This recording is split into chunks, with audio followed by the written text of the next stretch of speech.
In the beginning, there was God, and nothing else. The universe, formless, was entrenched in darkness.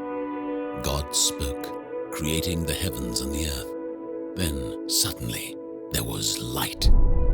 The light he divided from the dark, calling the light day and the dark night. There was evening, there was morning, the first day. Next, God separated the heavens from the waters of the earth. There was evening, there was morning, the second day. Then God brought dry land forth from the depths, and he called it earth, and the water seas. And it was good. Then God commanded vegetation to sprout, plants to take root, and trees to bear fruit, a beautiful blanket of green covering the earth. And it was good. There was evening, there was morning, the third day.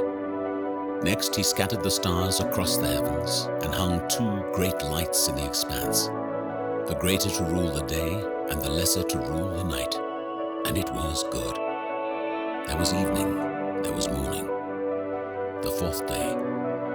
God then filled the seas with swarms of swimming creatures and the air with winged birds, each according to their kind. And it was good. He then blessed them and told them to multiply. There was evening, there was morning, the fifth day. He brought forth all living creatures that crawl on the ground, all livestock, creeping things and beasts that roam the earth, and it was good.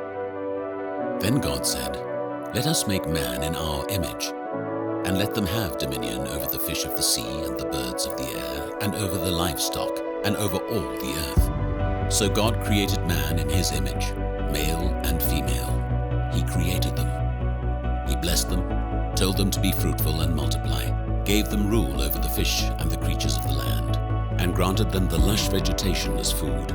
He looked at all he had made. Everything was pure and unspoiled, fresh and full of life. It was paradise. And it was very good. There was evening, there was morning, the sixth day. God's creation completed, and he rested on the seventh day.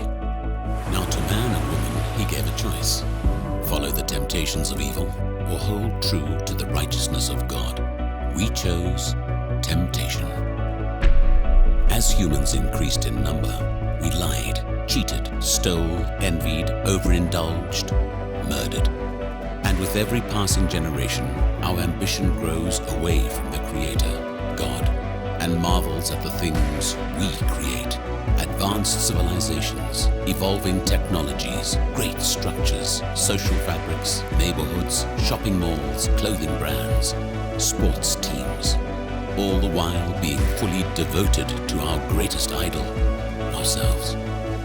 We have placed ultimate value in our bank accounts, job titles, the name on our coffee cup, the model of our phone, friend groups, all the way down to how many likes we get on an Insta post or our Snap streaks. Stop. Think about that.